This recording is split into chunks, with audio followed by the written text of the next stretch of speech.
நல்லது பண்றதுக்கு அரசியலுக்கு வாங்கடா. நிறைவடைந்ததுக்கு நான் இன்னும் நம்பலை. எடப்பாடியார் பேசியதற்கும் இதற்கும் ஏதோ ஒரு கனெக்ட் இருக்குமோ அப்படின்ற பரவலாக ஒரு டாக் இருக்கு.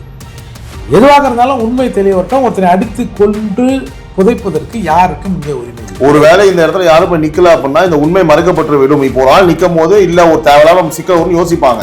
இப்போ நீங்க என்ன ஆக்சுவலி இந்த ஹோல் கான்வர்சேஷன் என்ன இது இவ்வளோத்தையும் நீங்க எக்ஸ்பிளைன் பண்ணீங்கன்னா ஞானசேகரன் மட்டும் கிடையாது, அப்படி கிடையாது. நீங்க எக்ஸ்பிளைன் பண்ண எல்லாருக்குமே ஒவ்வொரு சூழ்நிலை யாருமே நிக்காத போது நான் இதெல்லாம் பண்ணிருக்கேன்னு நீங்க குறிப்பிட்டிருக்கிறேன்.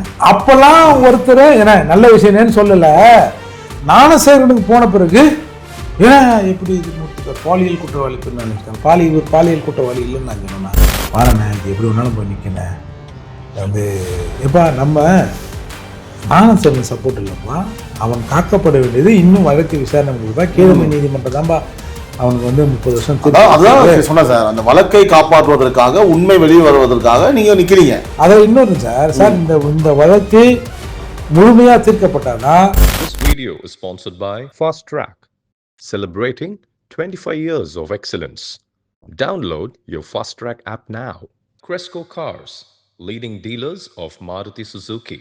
RR Collections, elegance in every thread.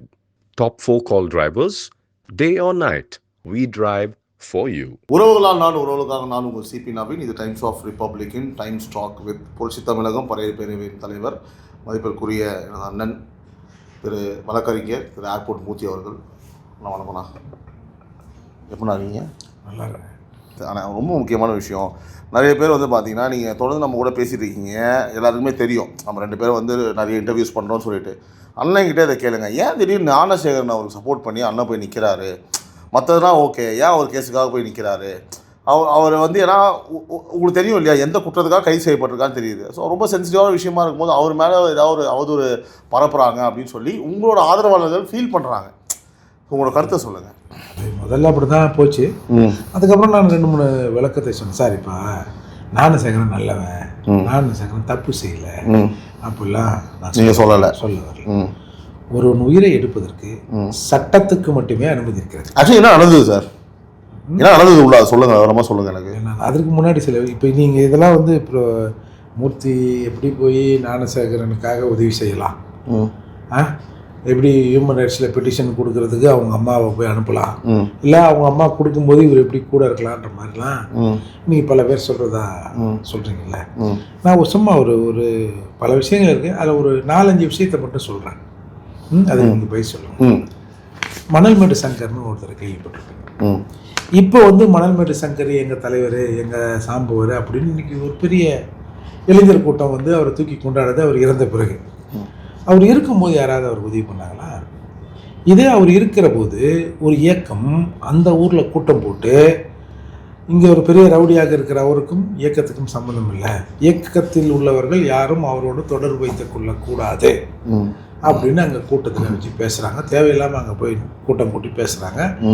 அன்றைக்கு உளவுத்துறையில் இருந்த ஒரு முக்கிய நபரும் அங்கேருந்த திமுக பிரமுகரும் சேர்ந்து தான் அதை பிளான் பண்ணி சில விஷயங்கள் நடக்குது. அப்போ மணல்மேடு சங்கரை வந்து என்கவுண்டர் பண்ண போகிறாங்க அப்படின்னு தெரிஞ்சு அவங்க அம்மா சுப்ரீம் கோர்ட்டில் வழக்கு போடுறாங்க. அப்போ இந்த விஷயம் என்னோட தகவலுக்கு வர, என்னோட காதுக்கு வர, நான் வந்து ஒரு 4-5 இடத்துல ஆர்ப்பாட்டம் பண்ணியிருக்கிறேன்.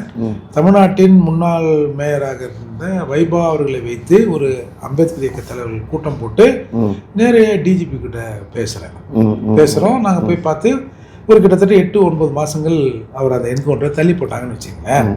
அப்போது மூர்த்தி வந்து சட்டப்படி அப்போ வைபா அவர்கள் என்ன சொல்கிறார் டிஜிபி கிட்ட, எதாக இருந்தாலும் நாங்கள் சட்டப்படி அதை எதிர்கொள்வதற்கு தயாராக இருக்கிறோம். ஒருத்தன் உயிரை பறிப்பதற்கு தனிநபருக்கு உரிமை இல்லைங்க, அதெல்லாம் காவல்துறை அது மாதிரி பண்ணக்கூடாதுங்க அப்படின்னு பேசுகிறாரு.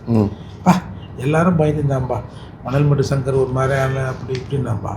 அண்ணன் பார்த்தியா அவங்க ஜாதிக்காரன்னு கூட போய் கரெக்டாக போய் நின்னா இருப்பாரு அப்படின்னு ஒருத்தர் பேசுகிறேன். என்கவுண்டர் பண்ணுறாங்க. பண்ண பிறகு ஒரு நாள் அவங்க வீட்டில் வந்து போலீஸ் வந்து பயங்கர அட்ராசிட்டி பண்ணுறாங்க. அப்போ எங்கள் சமூகத்தை சார்ந்த ஒரு கலெக்டர் அங்கே இருக்கிறார். அப்போ ஒருங்கிணைந்த நாகப்பட்டினம் மாவட்டம். நான் எனக்கு தகவல் வந்து நான் உடனே ஃபோன் பண்ணி பேசுகிறேன். நீங்களாம் கலெக்டராக இருக்கிறீங்க, உங்கள் எல்லைக்குட்பட்ட இடத்துல எப்படி இருக்குன்னா வேற ஒருத்தவங்க வேற ஒரு மனநிலையில் இருக்கிறவங்க நடந்தால் என்னங்க நடக்கும், இதெல்லாம் ரொம்ப தப்புங்க பேசிட்டு நேரடியாக அவங்க அம்மா அவங்க அப்பா, தங்கச்சி குழந்தை எல்லாரையும் கூட்டி என் பெசநகர் வீட்லேயே வச்சிட்டேன். இப்போ வாங்க பார்ப்போம் அப்படின்னு. இப்போ சொல்கிறாங்கல்ல, அப்போ ஒருத்தவங்களோட போய் அண்ணன் பாடுறா மணல்மேடு சங்கர் இருக்கும்போதும் காப்பாற்றுறதுக்கு முயற்சி பண்ணார். அவர் இறந்த பிறகும் அவங்க வீட்டுக்கு ஒரு பிரச்சனைனா தான் வீட்டில், நான் குடியிருக்கிற வீட்டில் ஏதோ தெரிஞ்ச இடத்துல இல்லை, எங்கள் வீட்லேயே வச்சிட்டோம். சரி இப்போ என்ன தான் பண்ணுறாங்க பார்ப்போம். அப்போ யாரும் அந்த மாதிரிலாம் சொல்லலை. அப்புறம் இந்த ராம்குமார் சுவாதி கொலை பண்ணிட்டான். நான் அவனை பார்த்த உடனே இவன் இந்த அக்கரன்ஸை செய்வதற்கான நபர் கிடையாதுன்னு முதல்ல போய் பார்த்தோம். நான் முதலாக நானும் முன்னாள் மேஜிஸ்ட்ரேட் ராமராஜன் தான் அங்கே சாலை மறியல் பண்ணி அது ஒரு இஷ்யூ ஆக்குறோம். அதுக்கு பிறகு அந்த அவர் இறந்துட்டாருன்னும் போதும் நாங்கள் தான் போய் நின்றோம். அப்போ யாரும் எல்லாரும் விட்டாங்க, அண்ணன் போய் நின்னாரு அப்படின்னு யாரும் சொல்லலை. அதே மாதிரி குறிஞ்சாங்கலம் 1992 வந்து பறையர்கள் வந்து சாமி கும்பிட்றதுக்கு ஒரு சிலையை வைக்க போனாங்கன்றதுக்காக ஒரு 4 பேர் வெட்டி கொல்லப்பட்டு 400 பேருக்கு மாற்றி வாயில் வச்ச குடும்பம் இருந்தது. அப்போது வந்து தமிழகத்தில் இருக்கிற பெரிய புரட்சி புயல்லாம் கூட இருந்து அதை சப்போர்ட் பண்ணாங்க, அவங்களுக்கு எதிராளிகள்லாம் சொன்னாங்க. இன்னை வரை அந்த ஊர் அட்ராசிட்டியாக தான் இருக்குது. இந்த ஊரை இந்த தலைமுறைக்கு முன்னாடி ஒரு 5-6 வருஷத்துக்கு முன்னாடி ஒருத்தர் பாலசிங்கம் அப்படின்னு ஒருத்தர் ஒரு ஆவணப்படம் எடுத்து சிறைக்கு போய் அதை வந்து பதிவு பண்ணி வச்சார். இந்த தலைமுறைக்கு இந்த விஷயத்தை கொண்டு வந்தது இந்த மூர்த்தி. அப்போ திரும்பவும் ஒரு மனு கொடுக்குறேன். மனு கொடுத்து இந்த மாதிரி இந்த அட்ராசிட்டி நடந்தது, இதற்கு உரிய நிவாரணத்தையோ மற்ற விஷயங்களையோ அரசு செய்யலை அப்படின்னு 30 வருடம் கழித்து ஒரு ஆண்மகன் புகார் கொடுத்து அது விசாரணைக்கு வந்து அப்போ அந்த கொலை நடந்த போது அவங்களுக்கு என்ன ரெமெடி கொடுத்தீங்க அப்படின்னு எஸ்சி அதை கேள்வியாக கேட்டு ரெமெடி கொடுக்கறதுக்கு வழியை பண்ணுங்கன்னு ஒரு உத்தரவை போடுது. இப்போ பேசுகிற யாரும் 35 வருஷம் கழிச்சு ஒரு ஆம்பளை வந்திருக்கேன் இந்த சமூகத்தில் அப்படின்னு யாரும் அதை வந்து சொல்லலை. அப்புறம் இந்த ராஜகண்ணப்பன் விஷயம், ஒரு பிடிஓவை எப்படி அசிங்கமாக பேசுறாருன்னு பார்த்தீங்க. அந்த பிடிஓ என்ன சொந்தக்காரா, ஒரு சமூகம், ஒரு அதிகாரி, ஒரு வயதான அதிகாரி, அவரை ஒரு அமைச்சர் இப்படி பேசுனா அப்புறம் ஊரில் இருக்கிற மற்றவன்லாம் பேசுவான் அப்படின்னு புகார் கொடுத்தது நான் தான். அப்போது தமிழ்நாட்டை இவ்வளோ படித்தவங்களாம் இருக்கிறாங்க, ஒருத்தருக்கு வரலண்ணா மூர்த்தி என்ன செஞ்சுட்டாருன்னு யாரும் அதை சொல்லலை. அப்புறம் வந்து இளையராஜா மேலே எல்லா ஊரே பார்த்துது.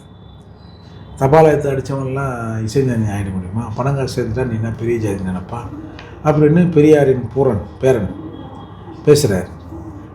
வந்து நம்ம யார் ஒரு தாத்தா ஒருத்தர் போகிறேன் தீக்காவில் ஒரு மடம் ஒன்று வச்சுக்குது, தீக்கா மடம், அவர் கை தட்டுறார் சார். இதே ஊரே பார்க்குது சார். ஒரு தம்பி புகார் கொடுத்தேன் நான், விசாரணைக்கு அழைத்து வந்தது நான். அப்போது என்ன பரவாயில்லண்ணே, யாருமே இந்த மாதிரி செய்யலைண்ணே அப்படின்னு யாரும் சொல்லலை. இதையெல்லாம் கடந்து என்னை பாதித்த, பர்சனலாகவே பாதித்த விஷயம் ஒன்று, வெற்றிமாறன் இந்த ஆட்சி பொறுப்பேற்றோன்னு 2021 உள்ளாட்சி தேர்தல் நடத்துனாங்கல்ல. உள்ளாட்சி தேர்தலில் அவர் கோயில்பட்டி பக்கத்தில் தேவர்குளம்னு அந்த ஊராட்சி வந்து தனி ஊராட்சியாக மாறுது. இவர் வந்து அந்த ஊராட்சி தலைவருக்கு போட்டி போடுறாரு. இவரும் அவங்க மனைவி சௌரியம்மாளும். இவர்களை மனு திட்டமிட்டு நிராகரிக்க வைக்கப்படுகிறது. ஒரு 75 ரூபா வரி கட்டில் போய் வாங்கிட்டு வா வரியை அப்படின்னு சொல்லிட்டு அந்த வரி போகிற கிளர்க்கை அனுப்பிச்சிடுறாங்க. அவர் இந்த நாமினேஷன் பண்ணுற வரைக்கும் அவர் அந்த சீட்டுக்கே வரல. அப்போ அந்த பில்லு இல்லைன்னு இவரோட மனுவை ரிஜெக்ட் பண்ணிடுறாங்க. அங்கே ஏற்கனவே இருந்த ஒரு கம்யூனிஸ்ட் முன்னாள் தலைவர் ஏற்பாட்டில் இன்னொரு இதை எஸ்சி சமூகத்துலேருந்து ஒருத்தர் நிப்பாட்டி இவரே வந்து அதை ரூல் பண்ணணுன்ற திட்டம் போட்டு பண்ணாங்க சார். அவர் வந்து இங்கே சிஎம்ஐ பார்த்து முறையிடலாம், அங்கே முறையிடுறாரு, ஒன்றும் நடக்கலை. இப்போ சிஎம் அப்படி ரோட்டில் போகும்போது யாரா நின்று என்னம்மா 2 நாளாக நிற்கிறேன் தொடர்ந்து அப்படின்னு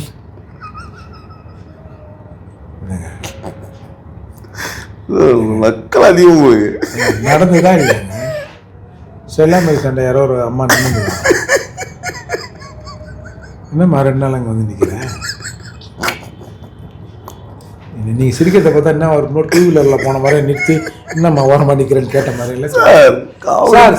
காண்பே நிறுத்தப்பட்டு அந்த அம்மா விசாரிக்கப்பட்டு மனு வாங்கப்பட்டது சார். எப்படி எல்லா டிவிலையும் காட்டினான் சார். இதை பார்த்துட்டு வெற்றிமாறன் வராரு சார். கரெக்டா அந்த அம்மா பண்ணி கரெக்டா பிடிச்சு வாங்குறாரு. என்ன செட்டப் பண்ற மாதிரி என்ன சார் நடந்த சம்பவம் டிவியில பாக்குறாரு. டிவியில 1000 போடுறான். அப்ப நான் சொல்லுவேன், ஏப்பா இது செட்டப்பா தான் இருக்கும், நம்ம வந்து சேகர் பாபு ஆட விட்டார தினுக்கு அந்த மாதிரி இது செட்டப்பாக இருக்குமா நம்பாதப்பா நான் சொல்லுவேன். அவர் என்ன கேட்கல, பழக்கம் இல்லை, வந்துட்டாரு. அவர் பாட்டுக்கு உட்காந்தானா யூடியூப்பை பார்த்துன்னு ஏதாவது கேம் ஆடினு ஏதாவது பொம்மை கார்ட்டூன் நெட்வொர்க் பார்த்துன்னு வருவார் சார் கான்வாயில். அவர் ஏன் சார் ரோட்டில் பார்த்து ஏன் சார் நீங்கள் வேற நடந்த சமூகம் அதை பார்த்துட்டு அவர் வந்திருக்காங்க. ஓகே, செக்ரட்டரியேட் போய் அதே மாதிரி நின்று பார்த்துக்கிறாரு. இவர் வெற்றி வரல. அவர் பேர் ஒரு பறையன்ற இயக்கம் வர நடத்துகிறா பொழுது அந்த பக்கம் ஒன்றும் யாரும் சீனில் ஏன்னா அண்ணார் வேலை வந்திருக்காரு. அங்கேயும் ஒன்றும் பார்க்க முடியல. உடனே வெக்ஸா என்ன பண்ணுறாரு, ஒரு டர்பன்டைன் 1 லிட்டர் வாங்கினேன். சிஎம் சித்தரஞ்சன் சாலை சிஎம் வீட்டுக்கு போகிறாரு. அந்த நீங்கள் இப்போ போனீங்களோ தெரியும், ஒரு டிரான்ஸ்ஃபார்மர் ஒன்று வந்து லெஃப்ட் திரும்புகிற இடத்துல வீட்டுக்கு போனீங்க. அங்கே போலீஸ்லாம் போட்டிருப்பாங்க. அவங்க மறிக்கிறாங்க. என்ன இன்னும் ஊர்லேருந்து வந்துட்டா குத்துணுமா அவனுக்கு போய் பார்க்கறதுக்கு அதெல்லாம் போகலாம் அப்படின்னு விரட்டுறாங்க. அவர் அங்கேயே அந்த டர்பன்டைனை ஊற்றி கொடுத்துக்கிறார். இது ஒரு சின்ன செய்தியாக வருது. இது எனக்கு ஒருத்தர் இது பெரும் பரவாயில்ல அங்கே பேசப்படல. எனக்கு ஒருத்தர் கோயில்பட்டிலேருந்து ஃபோன் பண்ணுறாரு. என்னென்ன நீங்களாம் இருக்கிறீங்க இல்லை அவர் பொழைச்சிக்கிட்டாரா இறந்துட்டாரா சார் சொல்கிறேன். இது பண்ணுறீங்க இந்த மாதிரி எங்கள் ஊர் பார்த்து வெற்றிமாறன் ஒருத்தர் தீ குளிச்சிட்டாரானே ஏதோ ஹாஸ்பிட்டலில் இருக்கிறாருன்னா. அப்புறம் நான் விசாரிச்சு எடுத்து போய் கீழ்ப்பாக்கம் அரசு மருத்துவமனையில் அங்கே கொஞ்சம் இந்த ஃபயருக்கெல்லாம் கொஞ்சம் ட்ரீட்மெண்ட் அங்கே போய் நின்று 4 சார் கூட நிற்கிறேன். இப்போ ட்ரீட்மெண்ட் பண்ணுறாங்க, போகிறாங்க, வராங்க. அப்போ எனக்கு தெரிஞ்ச இப்போ நம்ம நண்பர்கள் வட்டம் இருக்கும்ல, அவங்கள கூப்பிட்டு கொஞ்சம் செய்தியே கொஞ்சம் அப்போ தான் போட வைக்கிறேன். போட வச்சுட்டுல நீங்கள் நம்ப மாட்டீங்க, கடைசியில் அவர் இறக்குறாரு. பாடியை வாங்க மாட்டோம் அப்படின்னு நான் தலித் குடிமகன் ஒருத்தர் 2 பேர் தான் நிற்கிறோம். அப்போது இது சக்திவேல்னு ஒருத்தர் வந்தார் நினைக்கிறேன். அப்போ இப்படி தான் நிற்கிறோம். பாடி வாங்க மாட்டோம். அப்புறம் வந்து டிஆர்ஓ வந்தார், அவர் வந்தாங்க, இவர் வந்தாங்க. அப்போ ஒரு டிசி இருந்தார். நான் பொறுப்புனார். சார் நீங்கள் இங்கே இருப்போம், நாளைக்கு இன்னொரு எங்கன்னா இருப்போம் சார், உங்கள்கிட்ட வந்து கேட்க முடியாது சார், ரெவன்யூலேருந்து வரட்டுன்றோம். ரெவன்யூ ஏதோ ஒரு உத்தரவு சொன்னாங்க, ஏதோ பொய்யா சொல்கிறாங்கன்னு நமக்கு தெரியுது. ஆனால் பட் ஃபேமிலியும் தாங்காதில்ல, பாவம் அவங்களே இவங்க சாப்பாட்டு கஷ்டம்னு நம்ம ஏதோ ஹெல்ப் பண்ணி இருக்கிறாங்க, போகிறாங்க, வராங்க. அப்போ சரி விதியன்னு சொல்லிட்டு நல்ல வேலை அரசாங்கம் செத்தா பணத்தை ஏற்றி பார்த்து ஃப்ரீயாவது ஒரு வண்டி வச்சுக்கிறேன். அந்த வண்டியில் ஏற்றி கோயில்பட்டி போயிட்டாங்க சார். நான் அப்போது யோசித்தேன் சார், இந்த விஷயம் தெரியாமல் இருந்தது. ஆனால் வெளியில் இன்றைக்கி நியூஸில் பரவலாக தெரிய ஆரம்பிச்சிச்சு. எவ்வளோ வக்கீல்மாருங்க இருக்கிறாங்க. ஹைகோர்ட்லேருந்து அந்த பக்கம் அந்த புதுமலை ரோட்டில் போகிறவங்களாம் இருக்கிறாங்கல்ல, எவ்வளோ அதிகாரிகள் இருக்காங்கல்ல, எவ்வளோ படித்தவங்க இருக்காங்கல்ல, சமூக ஆள் இருக்காங்கல்ல. சும்மா அப்படி போகும்போது ஒரு 8 உள்ளே போய் இந்த மூர்த்தியில் பைத்தியக்காரங்க நின்றுங்கிறான், நம்ம ஏதோ வெற்றி மாறினாம பறையர் பேரவையாமல் ஒரு 8 என்னன்னு கேட்டு போவோம் அப்படின்னு ஒருத்தன் வரல சார். இந்த மெட்ராஸில் பெரும் பறச்சேரி ஒரே ஒருத்தன். சரி, என் நம்பர் எத்தனை பேருக்கு தெரியும்? எவனா ஃபோன் பண்ணி என்ன எப்படிண்ணே இருக்காரு, ஏதோ தீக்காயமான பழச்சிட்டு வராண்ணே, அப்போல்லாம் ஒருத்தரும் பேசுங்க. அதுக்கப்புறம் அந்த அம்மா 4 முறை 4-5 முறை இங்கே வந்திருக்காங்க. அப்போ ஒரு ஐஏஎஸ் அதிகாரி போட்டிருந்தாரு. அப்போ திமுக ஆட்சி தானே போட்டு நீங்கள் கொடுத்த உடனே நாங்கள் 100 நாள் எல்லாத்தையும் முடிச்சிருவோம் அப்படின்னு போட்டிருந்தாரு தெரியுமா? அதுக்கு அப்படி சொன்னால் பரவாயில்ல சார். இதில் இடையில எங்கேயோ போனார் போலுது சார். இதை ஒரு செல்ஃபி எடுக்கிறாங்க சார். இப்படி இப்படின்னு சொல்லிட்டோமா அந்த பொருளை கேட்குது. அப்படியே உனக்கு செய்யலாம் டிவிக்கேன்னு சொல்லி இப்படி சார். இதெல்லாம் ஒரு முதல்வருக்கு அழகா சார். அப்போ உங்களுக்கு அவங்க எதிர்ப்பு தான் ஒரு கையில் இல்லை.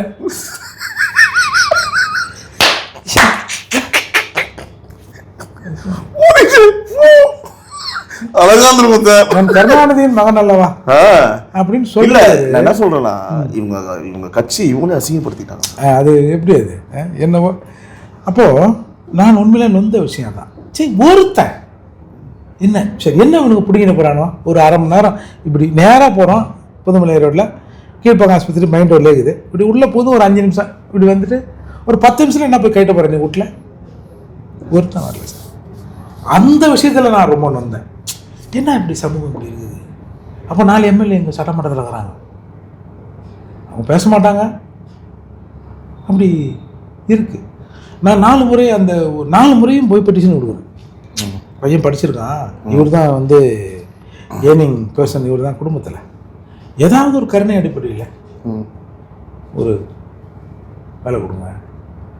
இன்னமும் அவங்க பேசின்னு இருப்பாங்க. இன்னமும் ஒரு அரசாங்கத்திலேருந்து எந்த ஒரு சின்ன ஒரு மனிதாபிமான உதவி கூட அவங்க கிடைக்கல. ஏன் கிடைக்கல? இந்த சமூகம் சென்னையில் இவ்வளோ பேர் இருக்காமல்ல, ஒரு சாரசாரியாக ஒரு 10-50 பேர் 100 பேர் வந்து பார்த்துதான்னு வச்சுக்க, இது தப்பாக போகுது அந்த மக்கள்கிட்ட, இது வந்து வேறு மாதிரியாக போய் நிற்கிது. அப்போது ஏதாவது நம்ம இதுக்கு செஞ்சால் தான் நாம் வந்து சரி பாதிக்கப்பட்டவர் நிற்கிற பக்கம் அரசாங்கம் நிற்குதுன்னு செஞ்சுருப்பாங்கன்னு தான் நான் பார்க்குறேன். அப்போ யாரும் ஒன்றும் இது பண்ணலை. அப்புறம் வந்து இப்போ இந்த மயிலாடுதுறையில் 2 பசங்க அவங்க ஊரில் ஏதோ சாராயம் பிராந்திங்க பிளாக்கில் விற்றாங்கன்னு 2 சின்ன பசங்க சார், படிக்கிற பசங்க போய் கேட்குறாங்க சார். உடனே போலீஸ் சொல்லுது இந்த பயிலுவை தான் ஃபோன் பண்ணுறானோடனே அப்புறம் தள்ளுமுள்ளு சண்டை கண்டை நடந்தவொடனே இவனுக்கு என்ன பண்ணுறாங்க, ரிட்டர்னாக பெட்டிஷன் எழுதி கொடுத்துறாங்க. அப்போ நீ வந்து இப்போ நடவடிக்கை எடுத்தானே ஆகணும். அப்போ ஒரு 2-3 பேர் கைது பண்ணுறாங்க சார். அவன் திரும்பி வந்து அன்றைக்கே இந்த 2 பசங்களை கொண்டு வர்றான். அவங்கள கூட்டின்னு நம்ம தலைமைச் செயலகம் முன்னாடி ரோட்டில் ஊந்துலாம் எல்லாம் பிரச்சனை பண்ணாங்க சார். 2-3 அந்த அமுதா ஐஏஎஸ்ஸா மிக நேர்மையானவர் திறமையானவர்லாம் சொல்லுங்கள, அவங்கள பார்த்துலாம் பெட்டிஷன் கொடுத்தோம். ஏதோ ஒரு பசங்க இல்லை, அவங்க தானே அந்த குடும்பத்தை காப்பாற்றணும், ரொம்ப வறுமையான நிலையில் இருக்கிறாங்க சார். எல்லாத்துக்கும் காசுக்காக நிற்கிறான்லாம் சொல்லாதீங்க. ரெமடி அதானே, செத்தவனை கூட்டுவா இல்லை கொலை பண்ணும் போதெல்லாம் ஒன்றரை கொலை பண்ணணுன்னா சொல்ல முடியுமா? ஒரு ரெமடி இன்னி வரைக்கும் வரல சார். ஒருத்தன் இந்த மது ஒழிப்பு போகிற ராமதாஸ் இருக்கார்ல, நீங்கள் பார்த்தீங்கன்னா எனக்குலாம் கண்ணில் ரத்தம் அது. நம்ம ஒரு காரில் போகிறோம், ஒரு சில விஷயங்களை தெரியுது, சரி அட்ராசிட்டியாக பார்த்துக்கலான்னு சொல்கிறோம்ல. அந்த வயசான மனுஷன் சார், அவர் ஏதோ அவரும் ஒரு உடல் ரீதியாக கொஞ்சம் பாதிக்கப்பட்டவர், ரோட்டில் விழுந்து நிற்கிறார். யார் வீட்டு குடும்பத்துக்கும் எவ்வளோ பேர் அதை பார்த்தேன். அந்த செய்தியை வந்து நான் வந்து கொஞ்சம் பத்திரிக்கையெல்லாம் வர வச்சு மீடியாக்களில் போட்டேன். ஒருத்தன் ஏன்னா என்னென்ன ரோட்டில் கிட்ட வந்து பிறல்றாங்கன்னு ஒருத்தன் கேட்கல சார். இப்படி அதே மாதிரி இந்த ஒரு லாஸ்ட்டாக சிறைக்கு போகிறதுக்கு முன்னாடி இருந்து ஒரு பிரச்சனை ஹேண்டில் பண்ணுங்க. 100 ரூபா மாத சம்பளம். தமிழகத்தில் உள்ள ஊராட்சி நடுநிலைப் பள்ளிகளில் துப்புரவு பணியாளர்களுக்கு மாதத்துக்கு 100 ரூபா சம்பளம்.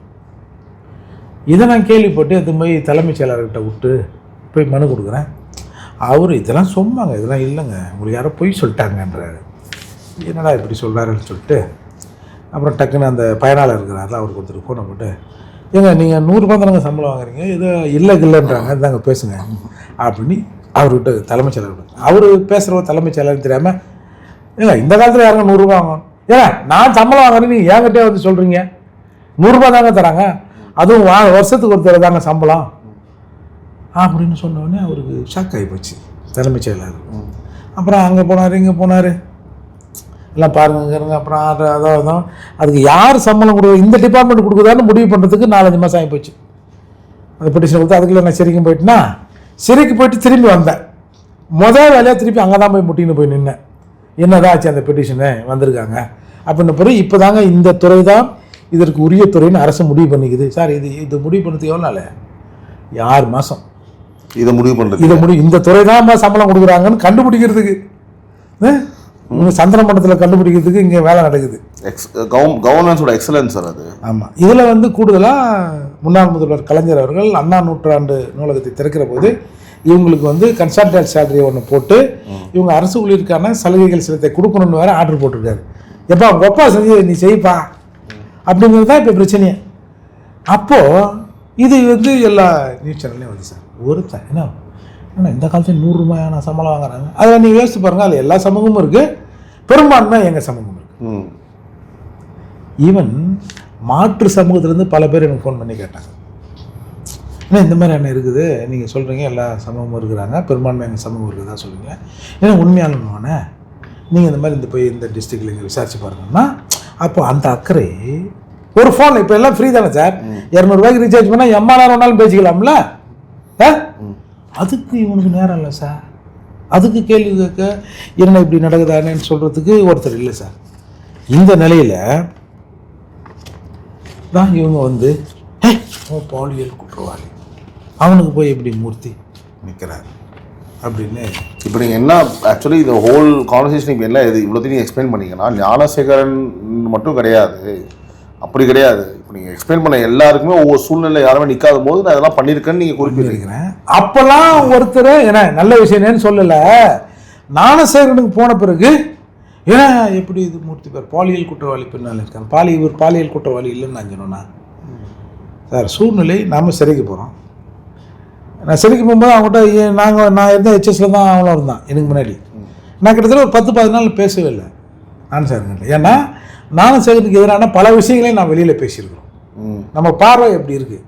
அதுக்கப்புறம் தவிர்க்க முடியாமல் அப்புறம் ஒரே செல்லில் 4 பேர் தான் நாங்கள் தமிழர்கள் அந்த பிளாக்கில். இந்த பக்கம் ஒரு மலேசியாக்காரன் வெளிநாட்டுக்காரெல்லாம் இருக்கிறாங்க. அப்போ நாங்கள் 2-4 பேரும் ஒன்றா பேசி தானே ஆகணும். ஒரு இடத்துல சாப்பிடுவோம் போவோம் வருவோம். அவர் கொஞ்சம் சாப்பாடெலாம் எடுப்பார். அந்த ஒரு விசுவாசம்னு வச்சிங்களேன். அப்புறம் அவர் குண்டாஸ் முடிஞ்சு போகிறாரு.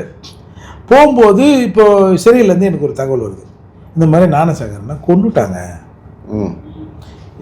எப்படின்னா அவர் வந்து சிறையில் வந்து ஆம்புலன்ஸில் மூச்சு பேச்சு இல்லாமல் இட்டு போனாங்க. நான் சொன்னேன்ப்பா கொல்றதுக்கான வாய்ப்பு இல்லை, ஏங்க இந்த மாதிரிலாம் பேசுகிறீங்கன்னா இல்லை எங்களுக்கு தெரியும் இந்த மாதிரி மூச்சு பேச்சு இல்லாமல் ரொம்ப நேரம் அடித்தாங்கன்னாங்க. அதுக்கப்புறம் நான் வந்து எதுக்கு சார் அடிக்கிறாங்க புரியல சார். இங்கே தான் ஒரு வாரத்துக்கு முன்னாடி எடப்பாடியார் பேசுகிறார். ஒரு அமைச்சர் வந்து எடப்பாடியாரை கிரிட்டிசைஸ் பண்ணிடுறாரு. உடனே எடப்பாடி என்ன சொல்கிறாரு, இரு எங்கள் ஆட்சி வரும் 4ஆம் தேதிக்கு அப்புறம் அது யார் அந்த சார்னு கண்டுபிடிச்சி அந்த சார் அமைச்சரை கழித்து வைப்போம் அப்படின்னு எடப்பாடியார் பேசுகிறார். இந்த பேச்சால் இந்த தரப்பு தான் செஞ்சதுன்னு சொல்ல வரல.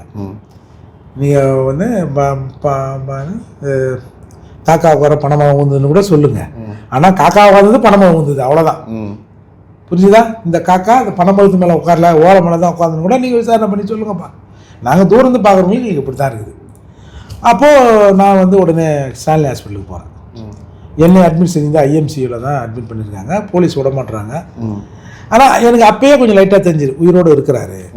ஏன்னா அந்த பரபரப்பு இல்லை, உயிரோடு தான் இருக்கிறாரு அப்படின்னு நான் வந்து ஓரளவுக்கு கணிக்க முடிஞ்சுது. அப்புறம் ஆரம்பம் பார்த்தா இல்லைங்க இப்போ ஜெயிலேருந்து பர்மிஷன் வாங்கினாங்க. ஜெயிலருக்கு போட்டால் நீங்கள் வந்து பர்மிஷன் எழுதி கொடுங்க, அப்புறம் நாங்கள் ஒரு லெட்டர் கொடுத்தா தான் அலோவ் பண்ணுவாங்க அப்படின்னு சொன்னாங்க. இதுக்கிடையில் அவங்க வீட்டிலேருந்து ஆட்களை தேடி கண்டுபிடிச்சி பேசுனா இல்லைங்க ரொம்ப சீரியஸாக இருந்தான், பேசவே இல்லை, மூச்சு பேச்சு இல்லாமல் இருந்தான், அப்புறம் லைட்டாக தான் கண்ணை திறந்தான் அப்படின்னாங்க. பட் எனவே உயிரோடு இருக்கிறான், பட்டு சரியாக அடிச்சிருக்காங்க போல இருக்குது அப்படின்னு சொல்லிட்டு நான் வந்துட்டேன். அதுக்கப்புறம் தேர்தல், அதுக்கப்புறம் திருப்பி எதுவுமே ரிமாண்ட் பண்ணிட்டாங்க, திருப்பி எதுவுமே சிறைக்கு எதுவுமே விட்டாங்க. அப்போ நான் வந்து போய் ஞானசேகரனை பார்த்து நேரடியாக பேசுகிறேன். என்னதாம்மா நடந்தது, 1000 பேர் 1000 சொல்லுவாங்க, நம்ம நேரடியாக விசாரிச்சுப்போம். அதுவரை நான் இந்த விஷயத்தை வெளியே பேசவே இல்லை. ஏன்னா நம்ம எது ஒன்றையும் கன்ஃபார்ம் பண்ணாமல் வாய்க்கு வந்த மாதிரி அவர் இல்லைன்னு பேசக்கூடாது இல்லையா.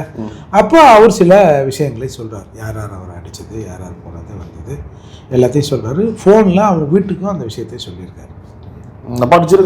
அடிச்சிருக்காங்க. இப்போ நான் என்ன பண்ணலாம் சொல்லுங்கள். ஞானசேகரை காப்பாற்றுன்ற எண்ணம் இல்லை, அந்த வழக்கை காப்பாற்றுன்ற எண்ணம் எனக்கு உண்டு. ஏன்னா அந்த வழக்கு முற்றுப்பட்டதாக யாரும் இன்னும் பேசலை. ஒரு கொஸ்டின் வந்துமே இருக்குது இல்லை சார், அந்த மாதிரி அந்த சார் இல்லைன்னா பிரச்சனை இல்லை சார். அப்போ ஞானசேகரன் தயாரா இருக்கிறாரு பேசுறதுக்கு, அதை அடக்குமுறை பண்றதுக்காக தான் அவங்க அடிக்கிறாங்க. அப்போ நீங்க நல்ல தான் வரீங்க. அது நான் அவர் பேசுறதுக்கு தயாரா என்ன நமக்கு தெரியல.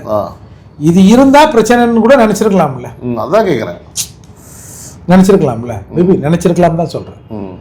அப்போ இந்த நிலையில நான் என்ன பண்ணுவேன், ஒரு விஷயம் தெரியும் சார், சார் சட்டம் படிச்சிருக்கோம், இப்போ சிறைக்கெல்லாம் போயிருக்கோம், அடித்தடி அது இதுன்னு கூலிப்பட அது இதுன்னு நம்ம ஃபேஸ் பண்ணி நிற்கிறோம் சார். நம்மளே இதை செய்யலைன்னா யார் சார் செய்வான்? நான் வந்து நான் நேரடியாக இதில் இறங்கக்கூடாதுன்னு சொல்லிட்டு நான் ஒரு 4-5 அட்வொகேட் தன்மையில் பேசினேன். இப்போ நீங்கள் சும்மா இப்போ அந்த அம்மா கூட நில்லு, ஹியூமன் ரைட்ஸுக்கு போவாங்க, அது ஒன்று தானே இமீடியட் ரிலீஃபாக இருக்கும். அந்த மாதிரி போய் சொல்கிறதுக்காக போய் நில்லுங்கப்பான்னா ஒருத்தனும் வரல சார். இல்லைண்ணே வானண்ணே, என்ன ஏன்னா வம்பளை இழுத்து விட்ற வானண்ணே, இது எப்படி வேணாலும் போய் நிற்கினேன் வந்து எப்பா நம்ம ஞானசேகரன் சப்போர்ட் இல்லைப்பா, அவன் காக்கப்பட வேண்டியது இன்னும் வழக்கு விசாரணை முடியலப்பா, கீழமை நீதிமன்றம் தான்ப்பா அவனுக்கு வந்து 30 வருஷம். அதான் சொன்னேன் சார், அந்த வழக்கை காப்பாற்றுவதற்காக உண்மை வெளியே வருவதற்காக நீங்கள் நிற்கிறீங்க. அதை இன்னொரு சார் இந்த வழக்கு முழுமையாக தீர்க்கப்பட்டாதான் அண்ணா யூனிவர்சிட்டியில் படிக்கிற பசங்களும் எல்லாரும் மாட்டாமா.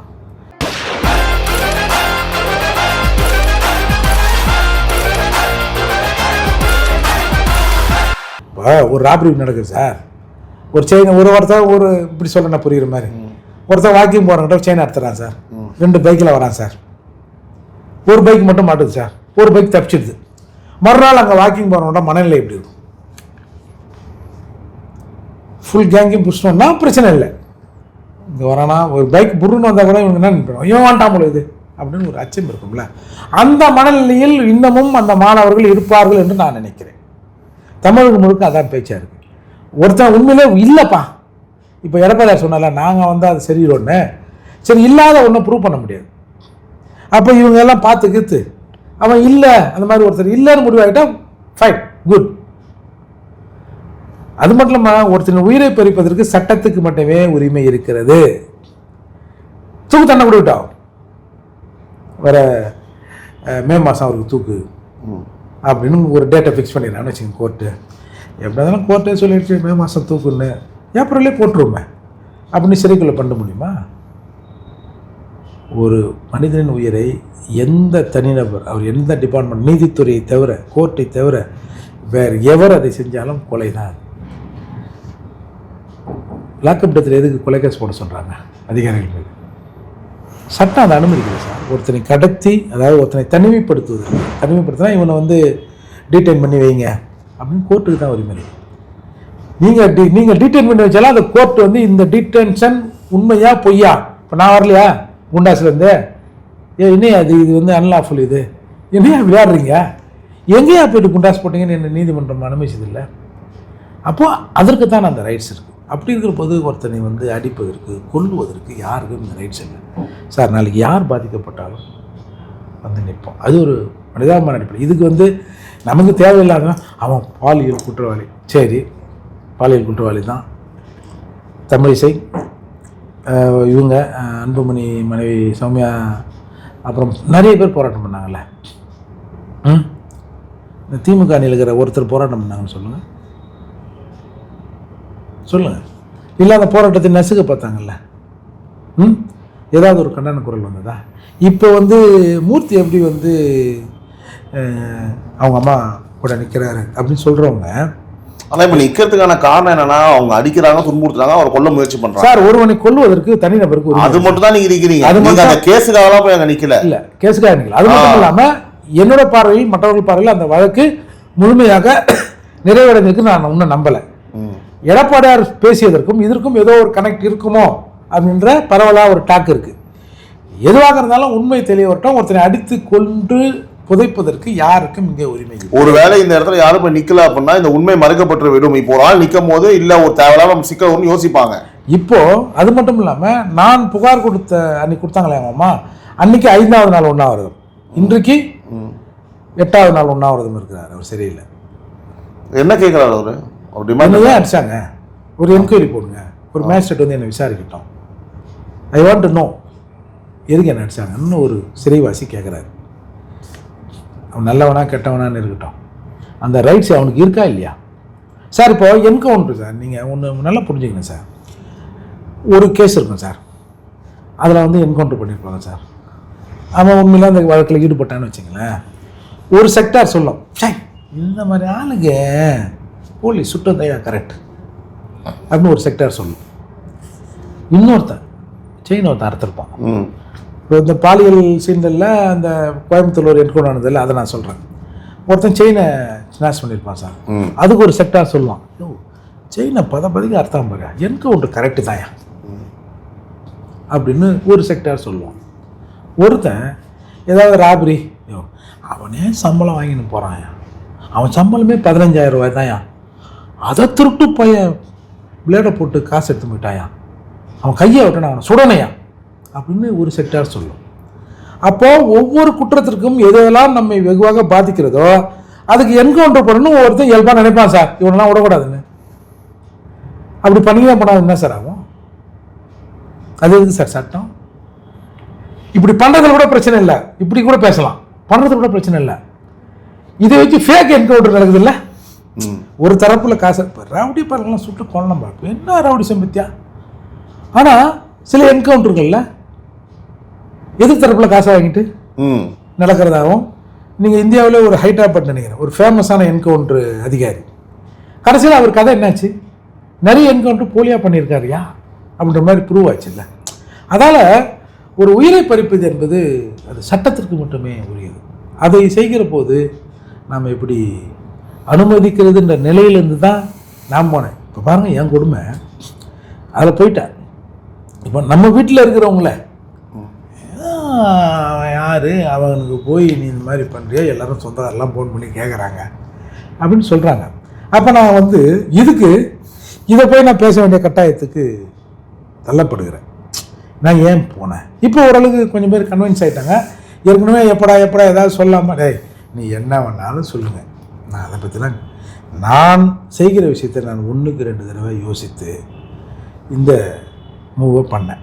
நான் ஒன்றும் அவனை விடுதலை பண்ணுங்க, அவன் நல்லவன் கில்லவன்லாம் நான் வக்காலத்தே நான் வாங்கலை.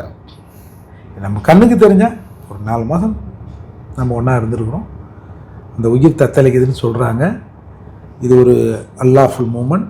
அதனால் இதை நாம் வந்து கண்ணுக்கு தெரிஞ்சு தரணும். எங்கேயோ பாதிக்கப்படுறான், நிற்கிறோம்ல. இப்போ வடகாலில் அந்த ஊரில் புகுந்து அடித்தாங்க. யாரும் போல நான் தான் போனேன். இருக்கிற கஷ்டத்தில் எல்லாருக்கும் என்னால் முடிஞ்சு ஆஸ்பத்திரியில் இருந்தவங்க எல்லாருக்கும் கொஞ்சம் சிறிய பொருளாதார உதவி பண்ணிட்டு வந்தேன். வந்து புதுக்கோட்டையில் ஒரு பையன் தாக்கப்பட்டான். அவன் சாதாரண வேலை செய்கிற தம்பி. அவருக்கு ஒருத்தர் மூலிமா சொல்லி ஒரு உதவி பண்ண சொன்னேன். இது எதுக்கு இது என்ன எனக்கு சொந்தக்காரனாக ஒரு அநீதி நடக்கிற போது நம்மளால் முடிந்த விஷயங்களை சார், நாங்களாம் வந்து இந்த அம்பேத்கரின் வாரிசுகள் சார், சட்டமலை சீனியர் வாரிசுகள். நாங்கள் எங்கள் அப்பா எங்கள் தாத்தா எழுதின சட்டத்தை நாங்களே வந்து ஃபாலோ பண்ணல, நாங்களே கீப் அப் பண்ணலாம். எவன் சார் மதிப்பான்? இப்போ ஆம்ஸ்ட்ராங் படுகொலை நடந்தது. இப்போ என்ன சொல்கிறாங்க, நாங்கள் ஆட்சிக்கு வந்தால் சிபிஐ விசாரணைக்கு உத்தரவிடுவோம், சிபிஐ விசாரணைக்கு வந்தால் ஒரு 4-5 பேர் உள்ளே போவாங்க அப்படிலாம் சொல்கிறாங்கல்ல. அப்போது அதில் முக்கிய குற்றவாளியான திருவேங்கடம் என்கவுண்டர் செய்யப்பட்டார். நாட்டில் இருக்கிற எல்லாரும் என்ன சொன்னான், நல்லது நான் சொன்னான். ஒரே ஒரு உரை தவிர, திருமாவளவனை தவிர பரவாயில்ல, மனதுக்கு ஆறுதல் அளிக்கிறதுன்னு அவர் சொன்னார். மிச்சம் எல்லாருமே, திமுக காரங்களை தவிர மிச்சம் எல்லாருமே இந்த என்கவுண்டர் இஸ் ஃபேக், அப்படியாத்தான் இருக்கும், எப்படியாவது விடிய காலில் கூட்டு போனீங்க, அவங்க உண்மையை சொல்லிடுவாங்க, அச்சத்தினால இந்த மாதிரி பண்ணிட்டீங்கன்னு மக்கள், அதுதான் உண்மைன்னு சொல்ல வரல நான், இவருக்கு தெரியுமா அப்படின்னு. அதே மாதிரி நடந்துக்கூடாது நீங்கள் பண்ணுறீங்க இந்த மாதிரி சூழல். அப்போது ஒருத்தன் சரண்டர் ஆனான்னா அவனை எப்படி நீங்கள் பாதுகாப்பாக எட்டு போனால் அவன் எப்படி உங்களை துப்பாக்கியத்தை சுட வந்திருப்பான் அப்படின்னு இருக்குல்ல. அப்போ ஏன் வந்து திருவேங்கடத்தை என்கவுண்டர் பண்ணுறது தப்புன்னா எல்லாமே திருவேங்கடத்தை என்கவுண்டர் பண்ணுறது தப்புன்னு சொன்ன எல்லாரும் திருவேங்கட நண்பர்களா? கிடையாது. ஐயோ, உண்மையை மூடி மறைச்சிடாதீங்கயா, அவன் தானே முக்கியமானவன், அவன் போயிட்டா எல்லாமே போச்சு அப்படின்ற எண்ணத்தில் தானே. புரியுது சார். அதே மாதிரி இந்த நீங்க சொன்ன விஷயம் கிளியரா கன்வே ஆயிருக்கும், அதில் எந்த ஒரு மாற்று கருத்து போல கிளியரா புரியுது.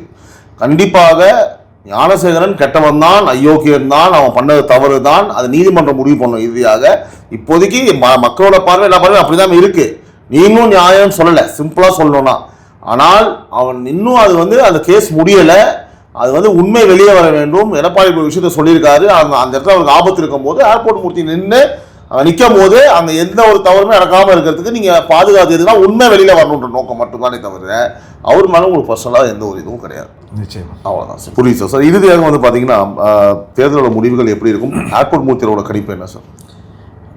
என்னவோ சார், இந்த தேர்தலில் யாரும் ப்ரொஜெக்ட் பண்ண முடியாத நிலையில் இருக்குது. ஆனால் நான் வந்து எடப்பாடியார் ஆட்சி அமைப்பார் அப்படின்னு நீங்கள் விரும்புகிறீங்க? நான் பார்த்த வரையில் சில இடங்களில் பிரச்சாரம்லாம் போகிறோம்ல, இயல்பாக மக்கள் வந்து அந்த அந்த ரெஸ்பான்ஸ் பண்ணுறாங்க. அதை வச்சு நான் வந்து எடப்பாடியார் ஆட்சி அமைப்பார் என்று நம்புகிறேன், அமைய வேண்டும் என்று விரும்புகிறேன். இப்போது சொல்லுங்கள் சார், நான் ஏற்கனவே ஒன்று இந்த கேள்வி கேட்டேன். இப்போ சொல்லுங்கள், நம்ம நிறைய எலெக்ஷன்ஸ் பார்த்துருக்கோம். இந்த எலெக்ஷன்ஸ் முடிவுகள் உண்மையாகவே வந்து பார்த்திங்கன்னா ரொம்ப சுவாரஸ்யமாகவும் பரபரப்பாகவும் அரசியல் தலைவர்கள் மத்தியில் வந்து பார்த்திங்கன்னா ஒரு ஒரு ஒரு பயத்தோடு என்ன நடக்குமோ அப்படின்ற ஒரு அச்சத்தை ஏற்படுத்தியிருக்கா இல்லையா? ஏற்படுத்தியிருக்கு. ரைட் சார், பல்வேறு விஷயங்களை மூலம் பகிர்ந்தமைக்கு நன்றி சார். அடுத்த இன்டர்வியூ சந்திக்கிறேன் சார். நன்றி, வணக்கம். This video is sponsored by Fast Track, celebrating 25 years of excellence. Download your Fast Track app now. Cresco Cars, leading dealers of Maruti Suzuki. RR Collections, elegance in every thread. Top 4 call drivers, day or night, we drive for you.